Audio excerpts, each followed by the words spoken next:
launch conductor in mission control, we pause at this moment in our countdown to remember and honor the lives of each of the participants on the Celestis Memorial Spaceflight. Their presence on this flight signifies a commitment to the opening of the space frontier shared by all of us. We wish the friends and families present today and all those who are with us in spirit all over the world Godspeed, good luck, and our thanks for allowing us to share this very personal time with you today. Elsie out. 5, vehicles armed, 3, 2, 1, fire. Missile away.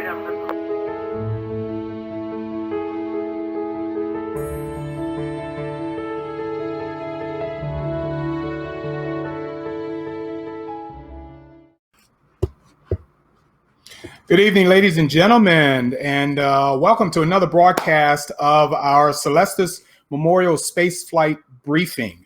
My name is Mark B. Lee. I am the ambassador for Celestis, and along with my boss, we do these on a monthly basis, pretty much giving you guys an update on our upcoming launches, and we have a number of them that are coming up and a lot of information for you to ask. If you have any questions whatsoever, there is a chat room that's going on right now. So if you're watching this and you have questions to ask, you can go ahead and type that in, and we'll answer it for you, no matter the level of the question at all. This is a special broadcast for us this evening.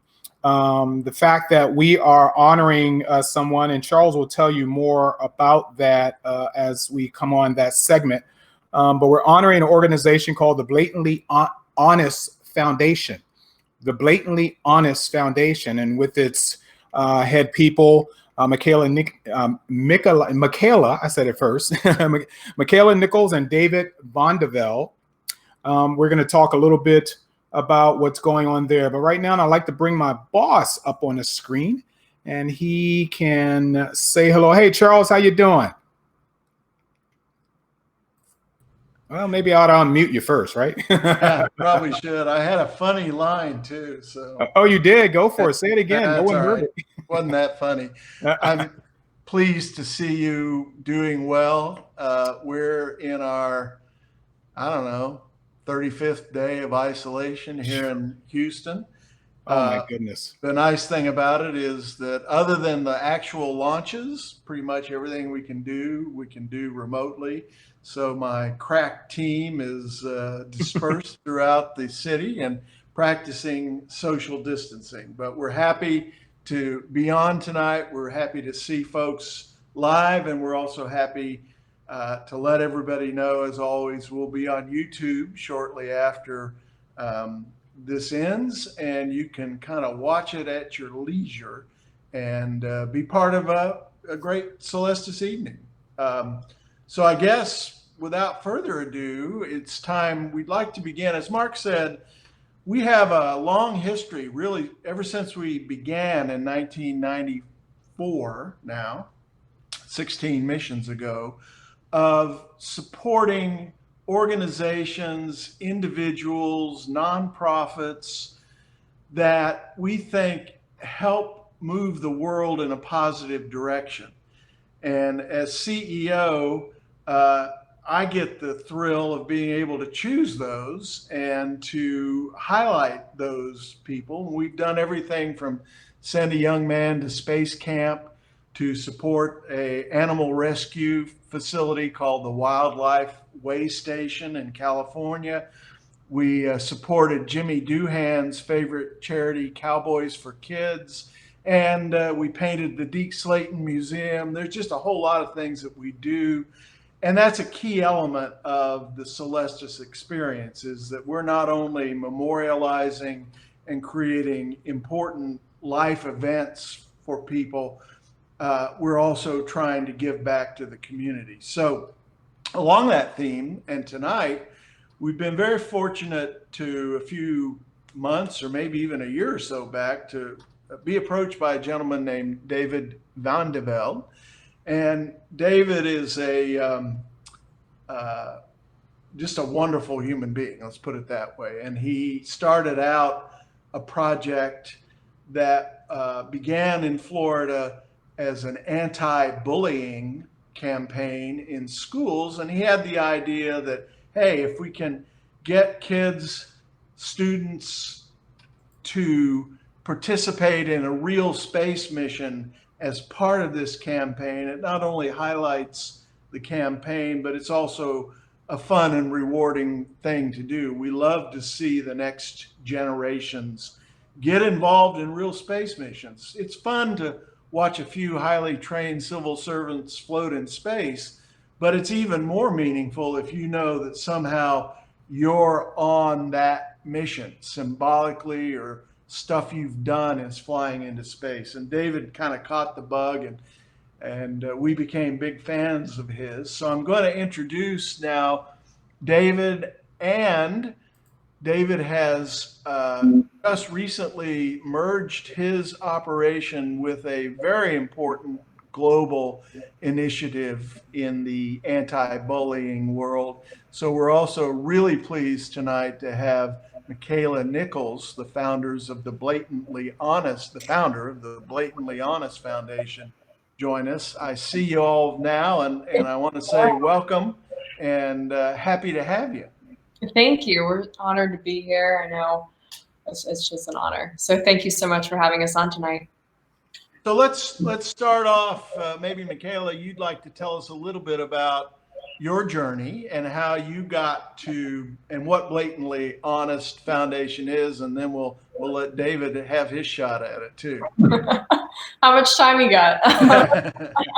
So, oh my gosh, the Blatantly Honest Foundation kind of started with me and my story. I was bullied unmercifully as a child through high school, and even into college. I'm graduating May 2nd. But you know, it was just something that I went through. And being an only child, I was inspired to write a book so other people didn't necessarily have to go through what I was going through, and it would at least have something to relate to, you know, and not talk about with mom and dad. So long story short, this kind of inspired me to write this book. I never thought I would, and it turned into a huge success. And I was able to start doing speaking engagements and really go into the schools. And I said to myself, you know what, this is great, but I can be doing more.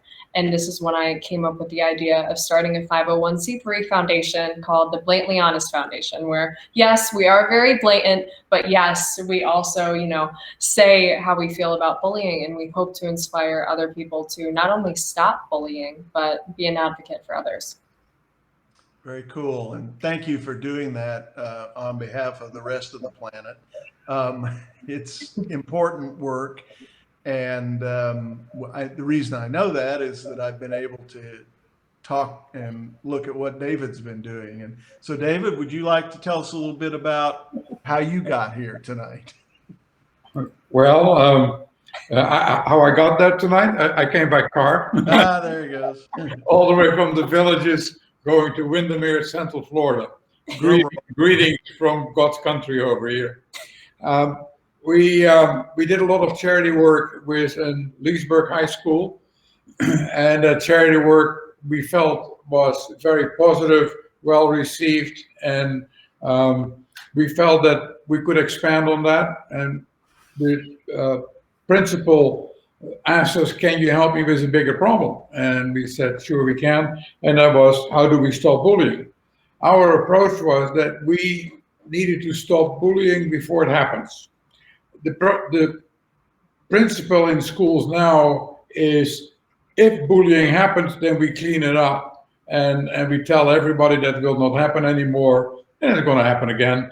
But there is no really drastic measures taken with the kids to avoid all of this.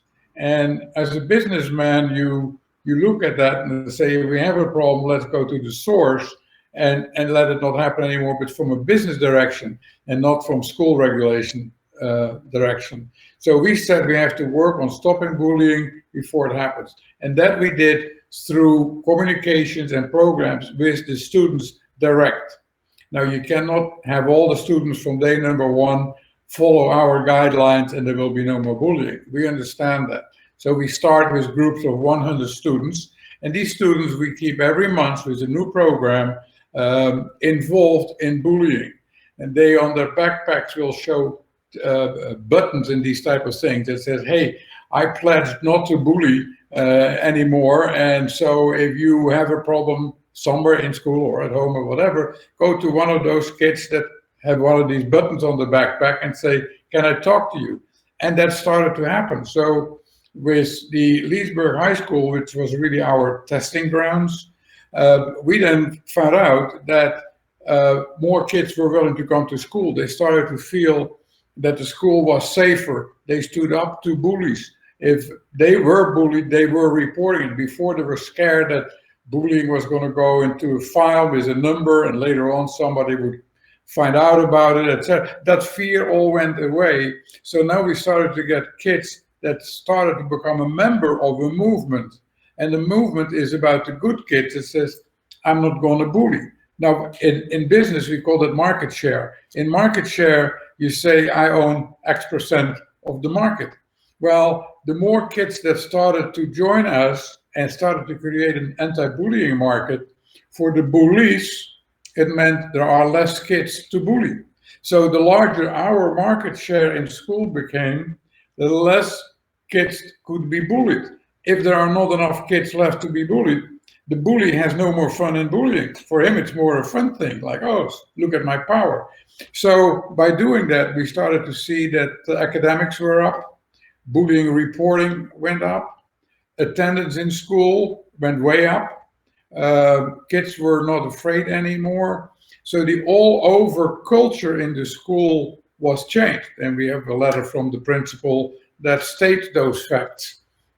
By having then these kids go out and tell others, it became a rollover movement. So next year, the new kids coming in, they got involved, they heard the stories, and it became easier and easier.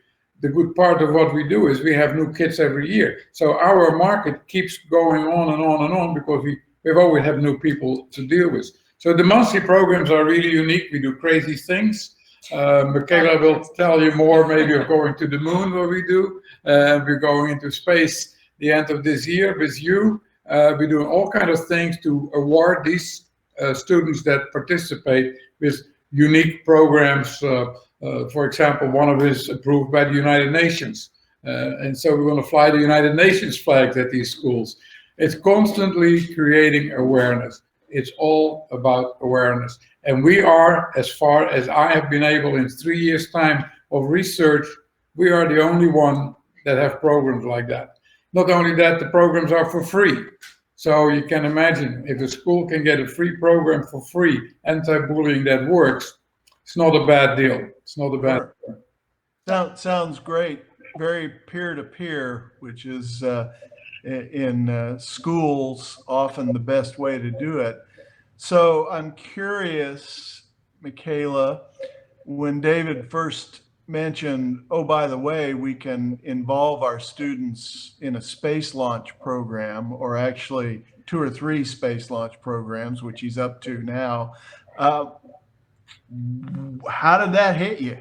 You know, I look at him and laugh because I think life has this funny way of putting the right people in your life at the right times.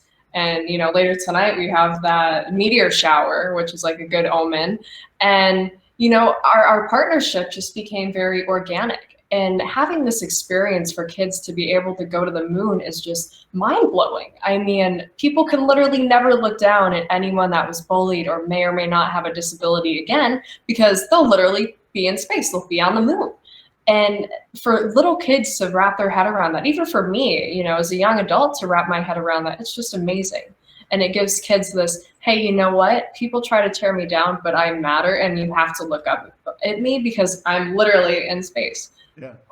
Not only that we can send the pictures and the names in space, now we can have a program, we just came up with it, their voice can go into space. Absolutely. So now it is mom and dad know that their son's voice is forever up on the moon in a space capsule that maybe the Martians will find it, I don't know, but maybe not. what I'm trying to say is this is such a unique platform to get young people involved. And don't forget, bullying is not only for young people. I'm connected to some of the hospitals, and we have bullying in the hospitals. Yeah. And that are adults. And so let me let folks know that blatantlyhonest.org is how you reach David and Mikaila, and they are more than happy to accept donations. They're also more than happy to talk about what they're doing to your group or to your organization, and in general serve as a resource person for that. Mikaila, do you want to, I know I've looked at your programs, and I'm not easy to impress, I will say. I launched stuff into space for years and years, but it's a very impressive operation, and I'd like for you to brag on it a little bit. Yeah, so when David and I met, he had these brilliant ideas, and like they were doing at Leesburg High School, and some of the programs from planting sunflower seeds. I just did that at Windermere High School. It was amazing. And, little acts like this, or Mean Girls Day, bringing attention to that kind of stuff, or creating stickers, buttons, creating awareness, or fundraising opportunities for the schools themselves, because as you know, that some schools don't have the right amount of funding. So this way, not only are we able to provide anti-bullying resources, but the schools are able to create fundraising for fun events that the kids might not be able to have otherwise, like a prom or a dance. And this program has just led to so much expansion. Just like we come up with ideas all the time and more ways to keep it innovative, keep it fresh, and keep it growing. And we want to work with organizations from, just different foundations to bring their people into this as well, whether it's disability, children that may or may not have cancer. We really want people to feel special and feel included. And that's the purpose behind our mission. Very cool. Charles, I have a question sitting in the chat room when you're ready. Fire away, man. All right, well, there you go. Question, of course, are the students excited to be part of a real space mission? Yes. Yes. I think I'm excited for them. I'm excited for everyone. It's just what an incredible honor to be working with you guys and have these children have these experiences, because when I was in school, this was never a thing. And now it's becoming a thing. And now you're giving these children this opportunity to literally be in space. That's incredible. yeah, we had, for example, somebody sent in a picture, and I thought that was a picture made in the middle 1800s.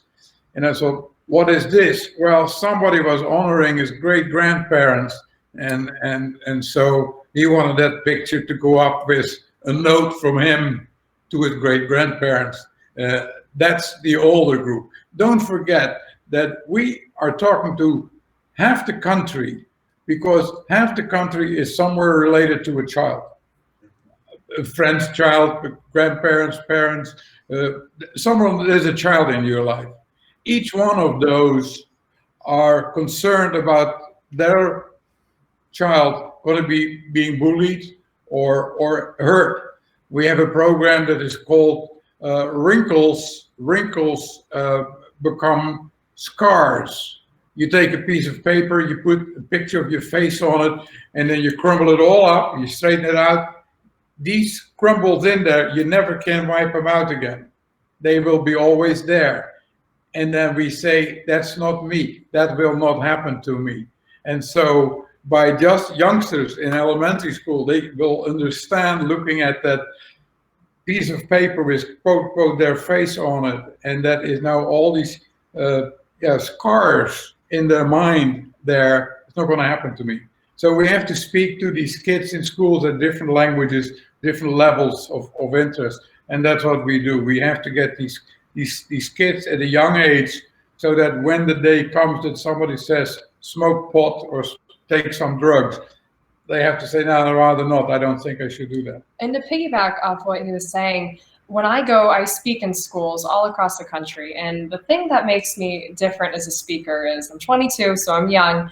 And when I go in, it's kind of like your older sister's talking to you. Yep. And, you might be more inclined to listen to your older sister instead of a parent kind of talking to you, which is great, in its own right.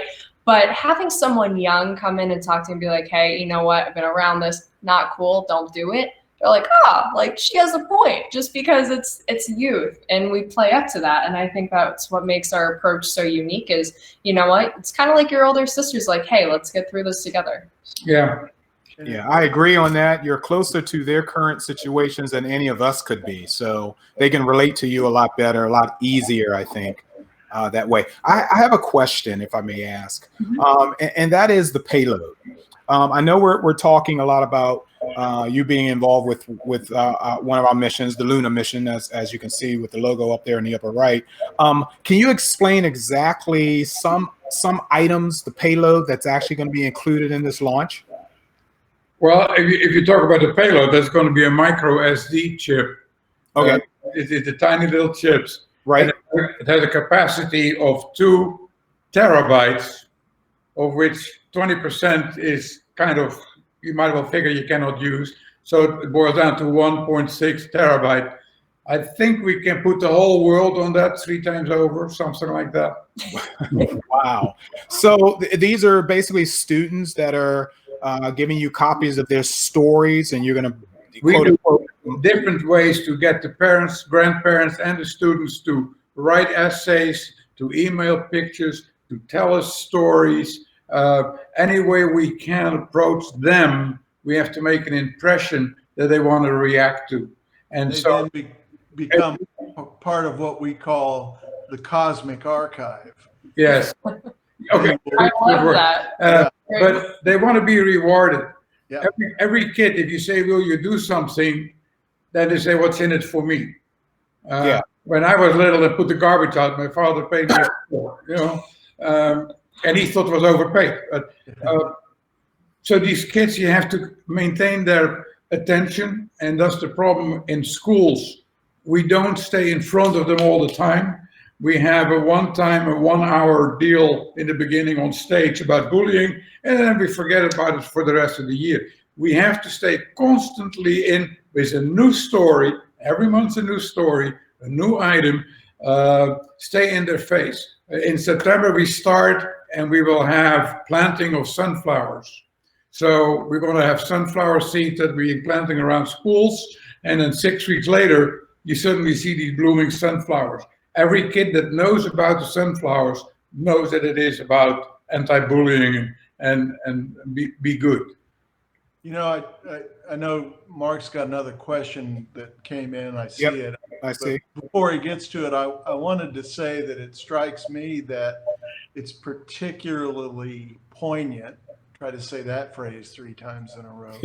That right now, when there's so much scariness out there, and so much fear, and so much non-schooling going on, that to have a project that engages people in, if you will, sort of a higher calling, going to space, being part of a mission, preparing for that, knowing that what you do is going to the moon, is going to outer space.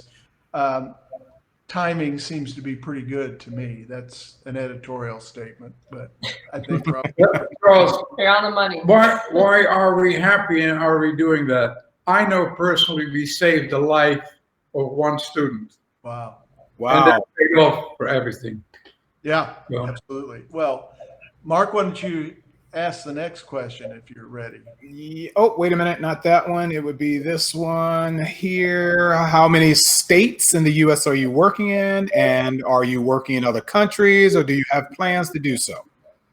Yeah, so as far as how many states we're working in, I've done speaking engagements, like I said, all over the country. And now we're in the process, now that we have this program, we're going to try to make it across the country and hopefully in other countries as well. We really want it to be accessible, and so other students can get involved regardless of where in the world you are. So all over, travel quite often, right. But yes. So. And since it's all done on the internet, we can deal with anybody anywhere. So sure. It's not necessarily local. We can work with the program. And we have proven, and others, we have testimonies for that. The program works. Yeah. The program works. And I think for schools, etc., there are so many programs, they sound good, it's terrific, it's wonderful, and they all die out they don't work. Ours work. Well, Excellent. I'm so happy to have you guys involved in this venture, and I think Charles was pretty much telling you before we went live that if you've never been to a space launch in person, I know he gave you his version. My version is always gobsmacked. That's the only word I could basically use to describe what you're going to experience. Is just you're just going to be basically gobsmacked. So that's going to be pretty cool just to see you guys' faces, I think. there aren't many businesses where you can have as much flame and smoke as we get and still call it a success. Yeah. Our team is usually running towards the flame and smoke. Most people run away from it. So this is going to be different for you. Yeah, it's a very interesting experience for us, old folks as well as for young folks, to deal with these kids and see success. Because if children see success, if they see progress, if they see that they can reach for that next goal, it motivates everybody. Yes. So even the PTA, the Florida PTA, came out in March in their bulletin and they said, you, the public, can you please come up with programs to stop bullying? Help us. We ask you, please help us. Yes, we can. Yes, we want to help you, but let us know. It's communications is sometimes difficult because we do not know who is who and where they are. So we have to go out and say, this is what we do, and contact us rather than we are trying to go out and call every school, etc. That's nearly impossible. Well, you all make a great team. Yes. I suspect when Mikaila is your age, David, that by then she will have recruited some other folks, and it will just be a long-term adventure for her. We're so pleased to have you guys with us tonight. I want to say again, blatantlyhonest.org is the name of the organization. You'll be hearing a lot more about them if you tune in to our various social media platforms. We will continue to update the foundation's progress toward launch, and we will welcome both of you and anyone else that you want to corral to our launch events. They're 3-day activities that are tons of fun. They're obviously, because of what else we do, which are memorial space flights, it's a very touching experience too, because you see people who are still going through grief. I mean, we can't eliminate that grief. But what I like to say is you'll never see as much high-fiving and cheering at any other funeral memorial site as you do at ours. It's just genuinely a good feeling of accomplishment. And I think for our team, that's really one of the main motivations, is we just all are very happy that we can share this experience, which, you know, I've known for years because I come out of the rocketry world, that there just isn't, as I've said, that, you know, when you're the requisite half mile or 5 miles away and that thing lights up and it takes off, you can't describe that feeling, particularly when you know that you are, if symbolically, but you are on board, you're part of that. One of the things that I really enjoy is our most recent launch services provider, the satellite builder, actually incorporated our payload into the satellite design, and it was used to properly balance the satellites. Satellites have to spin when they're in orbit. And so often they just put ballast on a satellite to balance it. And in this case, it was our folks and our CD cards. And what the engineers said is, we think of, Charlie, we think of your folks not as passengers, but as crew. And we think of all of the people that you, Mikaila and David, are bringing to the launch as part of the crew also. And we want to make them feel welcome and make them feel very much a part of this mission. Well, I have a little bit of experience in the rocket world because I was a part owner of an aerospace testing company in Southern California. Yep. So I visited the sites many times over, and that's where I got my respect for space flights. Yes. I have not been involved in the space flights before, so I'm very excited. Yeah. Well, I have to warn you, it's kind of addictive. You can't just go to one. So it is very addictive. I've been, to New Mexico launches and of course out to the Cape. But before you leave, guys, Mikaila, can you do me a favor and plug your book? Yes, yeah, I can do that. So this is Blatantly Honest. It's available on Amazon, Barnes & Noble, and if you want a signed personal copy, you can go to my website and just type in your name, and I'll leave you a little personal message. So I also have 2 coloring books, Buddies Don't Bully and Everybody is Beautiful. The coloring books are also available in Spanish because every kid should be able to have a coloring book regardless of what language they speak. So I also have other languages coming out soon. Excellent. Now, I wouldn't normally ask, for anyone to plug this book, but because of what we're supporting here, I think it's really, really important that any kid that may be watching, adults for that matter as well, get this book and read it because it definitely concerns what the topic of tonight was in the first place.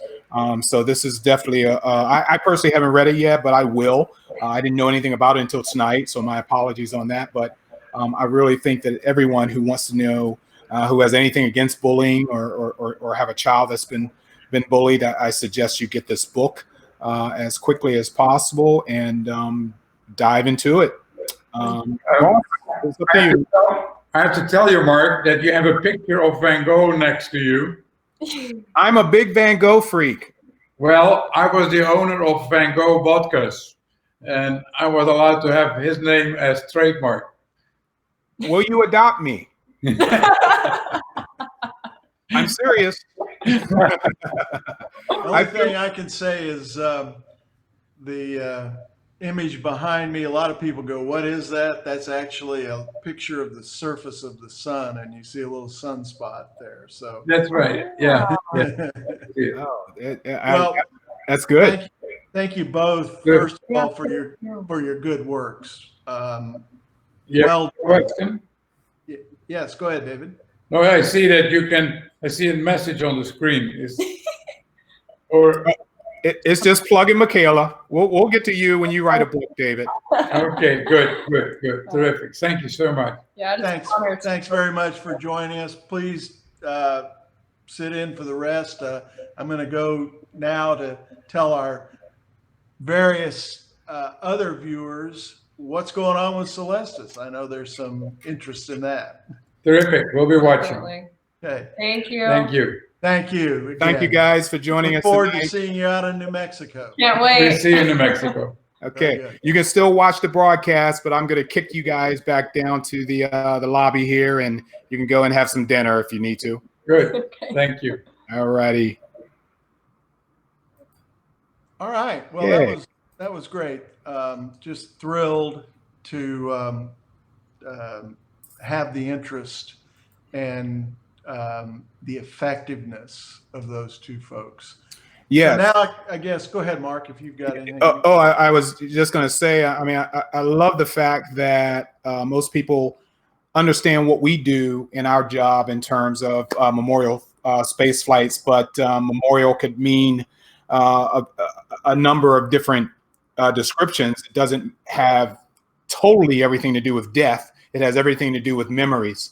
And dealing with the kids with the Blatantly Honest Foundation, it gives them a sense of accomplishment when we are able to provide something that they never knew that they could possibly do before, which was basically launch their work into space. Yep. Oops. Absolutely. All right. Well, let's talk about that. So last month, I reminded everybody that we have 2 missions scheduled for December of this year. Still don't know how that's going to work out. We may have to split the crew or what have you, but we have actually now a total of 5 missions scheduled over the next probably 18 months to 2 years. And to just briefly review them, our first up will be our Aurora flight. You heard us talking about that. And Mark, I'm going to ask you to bring up. Ahead of you on that one. I'm just looking for it. I got it here. Okay. Stand by. This is what you wanted. Yeah. So you can't have a mission without cool mission patches. They are awesome. I'm loving these patches. And they're actually designed by a friend here in Houston, Eric Geniak, who is obviously very talented, has designed mission patches for NASA and the space shuttle, but he's really pretty much done most of ours for years and years. The Aurora flight is currently scheduled for, as I say, December of this year. It will be our Earthrise service. I think it'll be our 9th Earthrise service. Wow. And flies out of Spaceport America in New Mexico. Mm-hmm. And we love to go there, not the least of which is that most of the staff is crazy about Mexican food. We have 1 or 2 holdouts that haven't quite moved on to that level yet. But New Mexico is also a wonderful place to visit, and it's a great place to host a space launch. So right. Aurora, Earthrise, December-ish. And here comes my caveat.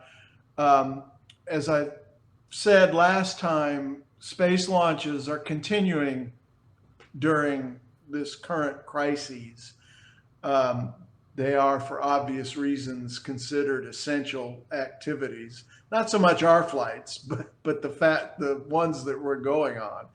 And so we've not been informed of any change in launch schedule as of yet, nor do we have a specific date for the launch yet, which is not surprising if you've followed us years and years. It kind of moves around, then it gets set, then it moves just a little bit more, and then it gets set, and then we tell everybody, okay, we bought our tickets to go there. That's how much confidence we have that it's going to happen. But launches are still rocket science, and so they take a while to settle in. But that's the current schedule for Aurora, which is Earthrise. Shortly thereafter, I believe, because I don't know the exact date of this one either, but in December, we're also contracted to launch to Earth orbit again. That launch is scheduled right now to fly out of Cape Canaveral, as did the last one, on a SpaceX Falcon 9 rocket. We've been on a Falcon 9 before, we've been on a Falcon Heavy, and that launch is called Horizon, so perhaps, Mark, you can bring that one up. There's our new, I want to say that these mission patches are pretty much hot off the press. Awesome. Beautiful. They'll be available if you want to get one on the Celestis.com store, probably starting tomorrow. I mean, we literally just got these in. And so that's Horizon. Horizon is our, I want to say, so that would be probably our, I guess I should have looked this up, but I think it's our 7th or 8th Earth orbital mission. One of the cool things about Horizon is that it will be instantaneously trackable on our website. So when the launch occurs, you'll be able to go to Celestis.com, track our spacecraft, and you'll be able to watch it go around the planet every 90 minutes, which is very cool, I think.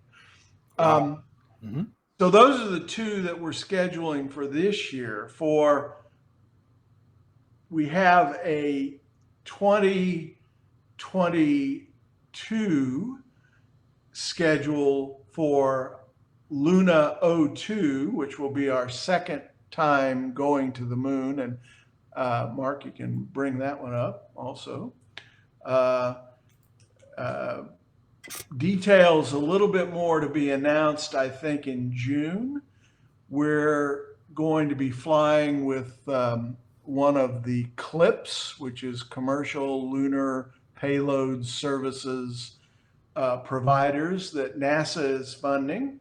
And again, I think June or July will have pretty extensive details on that flight.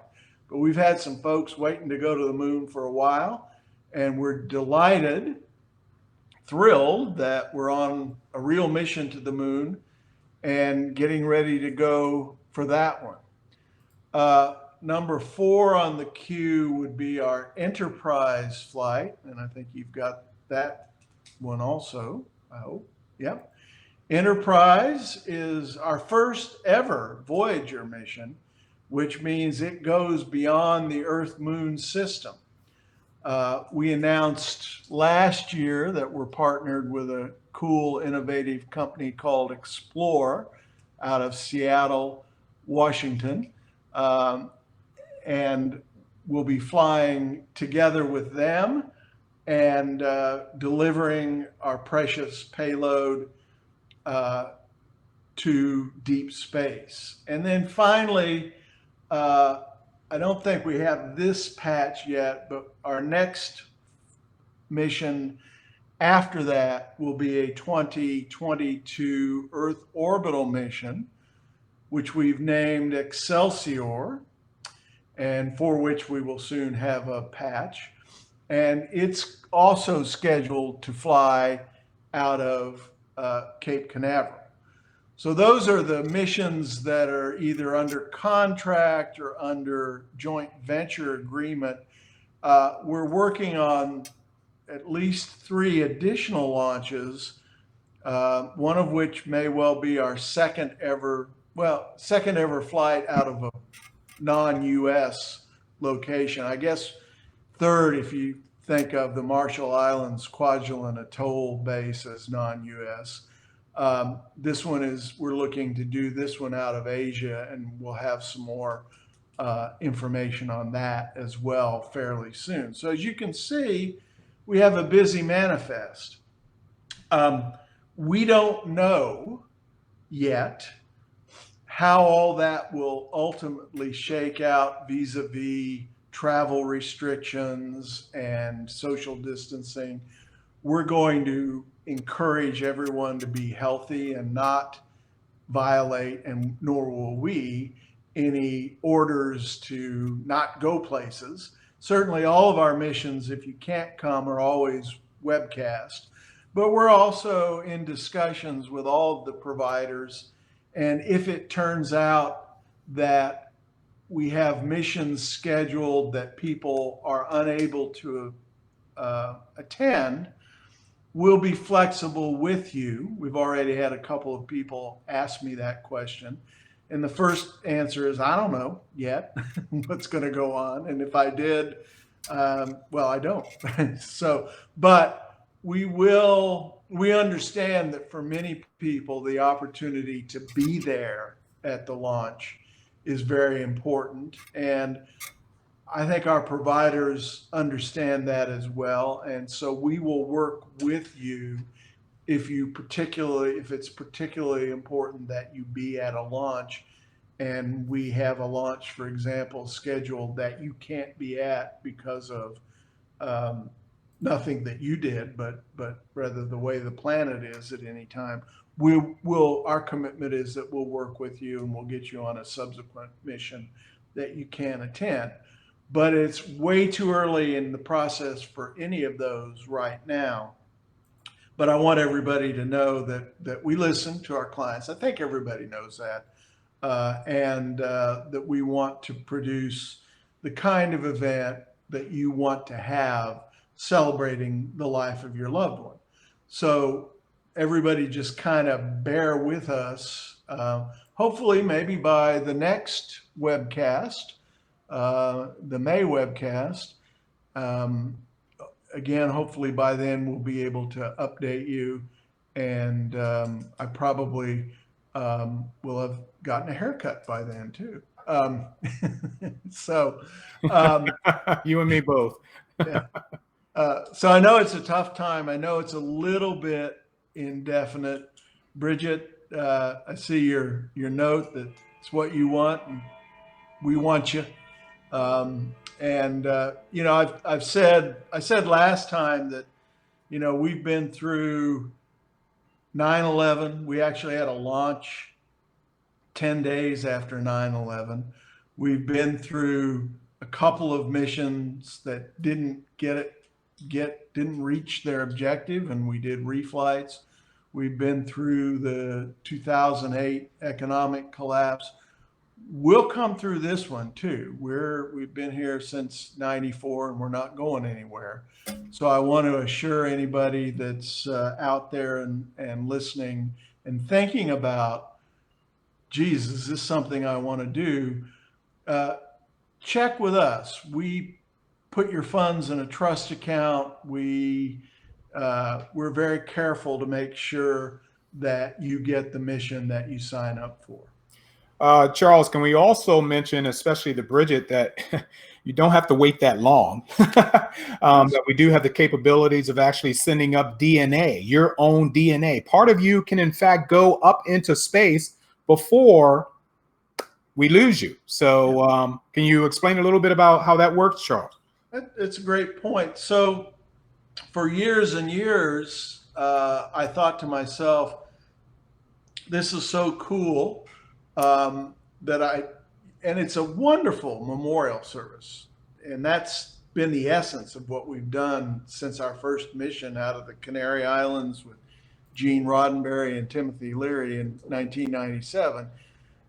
That memorial spaceflight is very meaningful. And I started thinking, well, at the time, the majority of the world didn't choose cremation.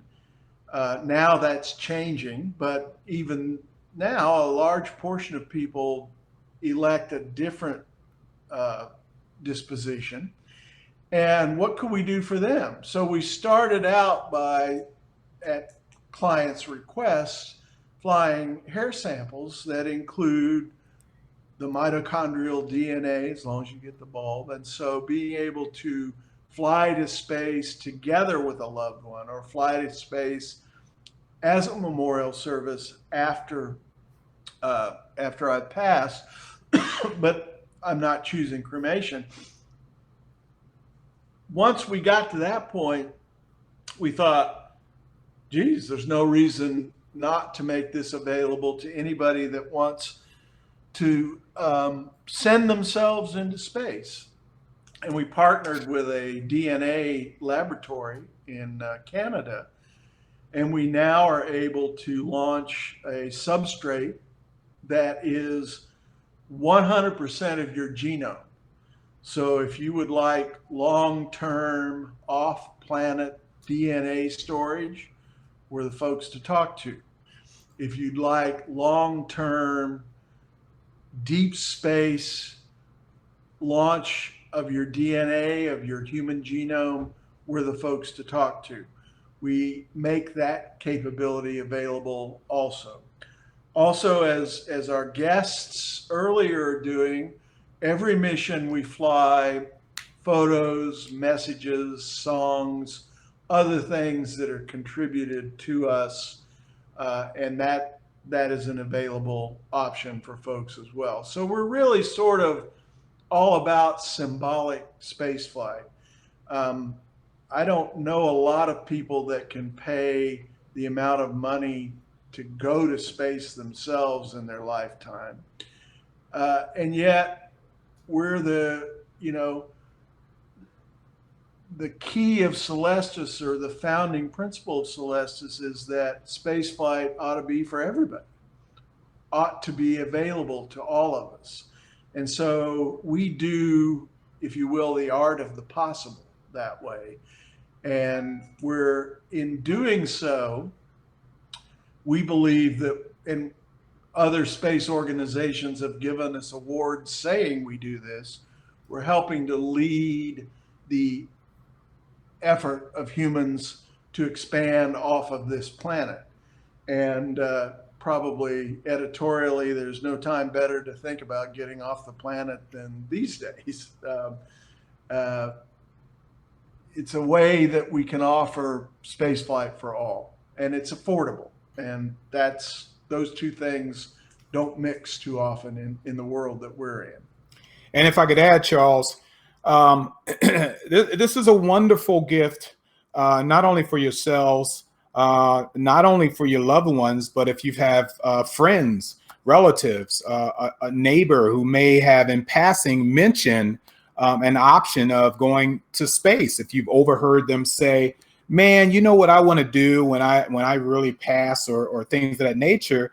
And the fact that we have the capabilities, thanks to all the other space agencies that we work closely with, we have the capabilities of granting those wishes. You may have never thought that was possible for you to grant that wish for your own relative, son, daughter, child, father, grandfather, or even yourself.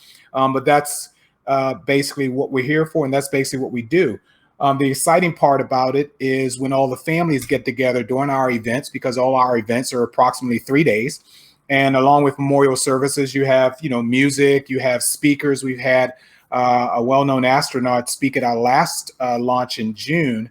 It's rewarding for yourself and not just the people that you are representing. So we sent up over 150 souls in partially cremated remains into orbit, and just to watch the families during the launch, their unbelievable look on their face, and their tears, and their joy, and their happiness, and their celebration is just something that, even breaks me up just watching. It's really incredible. And I'm, just so happy that Charles and his organization has provided this service, which was unheard of when I was a kid, but here we are, 2020, still going strong after 20 years, right, Charles? Absolutely. 25 years, actually. Wow. Yeah. And, I'll say it's not a service that's designed for everyone, but there's a lot of folks for whom it's unbelievably meaningful. I think of the family member who told me that their loved one had visited every continent on the planet except Antarctica, and they took a specific trip to Antarctica to scatter just a little bit of her ashes there. And then they heard about us, and they knew they had to be part of the mission. So there are a variety of reasons and motivations, and it's a big family for us now. I think we've served folks from almost well over 30 nations so far. And typically we get folks from all over the world that come to our launches. So Celestis.com, you can reach us. We're here, we're working hard during the crisis. We'll be flying later in the year, God willing, and if not later this year, we'll pick the schedule back up just as soon as is possible. But right now, our schedule's holding, and we look forward to seeing folks in New Mexico, and then at one of my favorite places, Cape Canaveral, comes with a nice beach, and Yeah. great opportunity to enjoy it there. So I think, Mark, with that, if you've got some closing thoughts, please go ahead. I'll say thank you for your time, and thank again our guests, Mikaila and David, for the good work that they're doing with the foundation. I agree, and much like what Charles had said, visit our website. There is a history of our business on the website, so you can literally go back in time. There are pictures of famous people and not so famous people who've actually journeyed with us into space. You may be interested in seeing those names and faces of astronauts and celebrities and so on that we have provided a service for.